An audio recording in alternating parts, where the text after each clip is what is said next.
Բարև ձեզ, այսօր մենք գտնում ենք ջերմոցում եւ ուզում ենք ներկայացնել մեր տնտեսական 5 քայլերից 4-րդը։ Մթերման կայաններ Հայաստանով մեկ, որը կօգնի հայկական գյուղմթերքը եւ հայ գյուղացուն իր ապրանքը,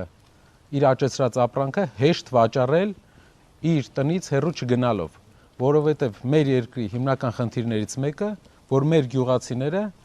ունենում են խնդիր սեզոնի կես իրենց ապրանքը վաճառելու հետ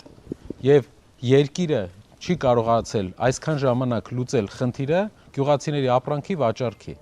Օրինակ բերեմ, մեծ պահանջարկ կա հարևան երկրներում հայկական գյուղմթերքի,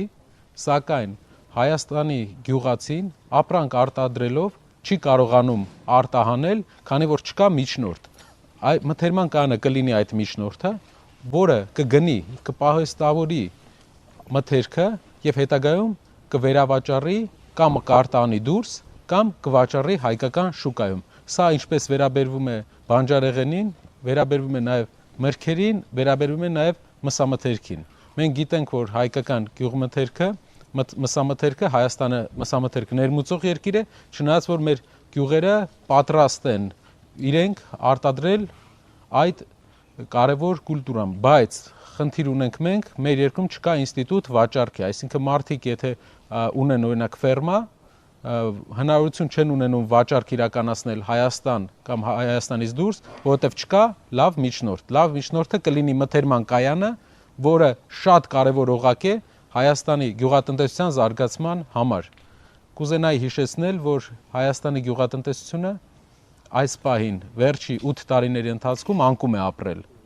10%-ով մեր գյուղատնտեսությունը անկում է ապրել։ Մենք 2018 թվականի մակարդակի գյուղատնտեսություն արդեն չունենք։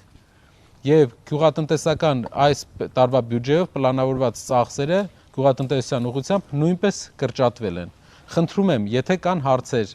տնտեսական ծրագրերի հետ կապված, կան հարցեր գյուղերում գյուղացիների վիճակի, տնտեսական վիճակի հետ կապված, տվեք, սիրով կպատասխանենք։ Շատ կարևոր է, որ հարցերը լինեն մարդկանց կյանքին վերաբերվող, մեր գյուղերի կյանքին վերաբերվող։ Շնորհակալ եմ։